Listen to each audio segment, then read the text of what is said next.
इलेक्शनच्या अनुषंगाने आपण नागरिकांना कुठल्या प्रकारच्या सूचना द्याल की नक्की कुठल्या प्रकारे आचारसंहितेच्या संदर्भात काय केलं पाहिजे किंवा नागरिकांनी कुठली सतर्कता या इलेक्शनच्या कालावधीमध्ये बाळगली पाहिजे? नमस्कार. आज पुणे जिल्हा पोलीस दलाच्या वार्षिक तपासणीनिमित्त मी लोणावळा ग्रामीण पोलीस स्टेशन येथे भेट दिलेली आहे. माझ्यासोबत जिल्हा पोलीस अधीक्षक आणि त्यांचे सर्व सहकारी आहेत. येणाऱ्या सार्वत्रिक लोकसभा निवडणूक 2024च्या अनुषंगाने पूर्ण तयारी जिल्हा पोलीस दलाने केलेली आहे. सुरक्षा विषयक जी काही तयारी आराखडा आहे, त्याच्यानंतर प्रतिबंधक कारवाई करावयाची आहे, या सगळ्या बाबींचं योजनाबद्ध नियोजन जिल्हा पोलीस अधीक्षक यांनी केलेलं आहे. येणारी निवडणूक पूर्णतः निर्भीड आणि सुरक्षित वातावरणात होईल आणि मतदारांना त्यांचा मतदानाचा हक्क निर्भीडपणे बजावता येईल यासाठी जिल्हा पोलीस दल पूर्णतः कटिबद्ध आहे. यासाठी आपल्या लोकसभा मतदारसंघामध्ये पूर्ण गावांची पाहणी करण्यात आलेली आहे आणि जिथे जिथे पोलिंग स्टेशन्स आहेत तिथे जी काही सुरक्षा व्यवस्था द्यायची आहे त्याचंसुद्धा नियोजन करण्यात आलेलं आहे. जे गुंड आहेत आणि रेकॉर्डवरचे गुन्हेगार आहेत त्यांच्यावर प्रतिबंधक कारवाईचे नियोजन झालेलं आहे आणि ती कारवाई सुरू करण्यात आलेली आहे.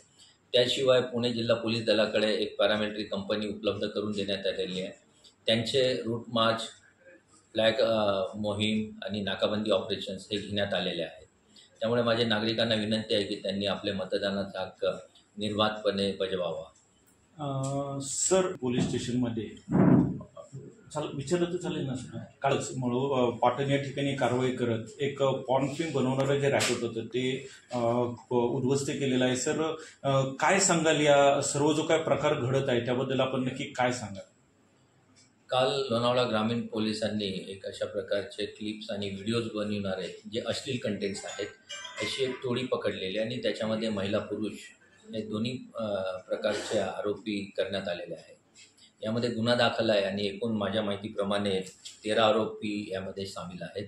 त्यामधल्या आरोपींना अटक करून न्यायालयासमोर हजर करण्यात आलेलं आहे.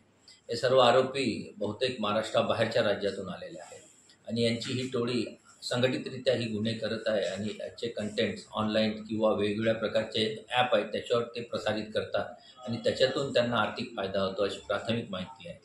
या संवेदनशील प्रकरणाचा तपास जिल्हा पोलीस अधीक्षक यांच्या मार्गदर्शनाखाली सुरू आहे आणि ही टोळी आणखी देशामध्ये कुठे कुठे असा उद्योग करत आहे, यांचा व्यापार कसा चालतो आणि यामध्ये कशा प्रकारे एजंट्स गुंतलेले आहेत हे सगळा उलगडा तपासादरम्यान करण्यात येणार आहे. माझी विनंती आहे की लोणावळा शहर आणि परिसरातील नागरिकांनी अशा अवैध प्रकरणांची किंवा व्यवसायाची माहिती असल्यास त्वरित आपल्या नजीकच्या पोलीस स्टेशनला कळवावे किंवा जिल्हा पोलीस अधीक्षक यांना कळवावे किंवा डायल 112वर माहिती द्यावी.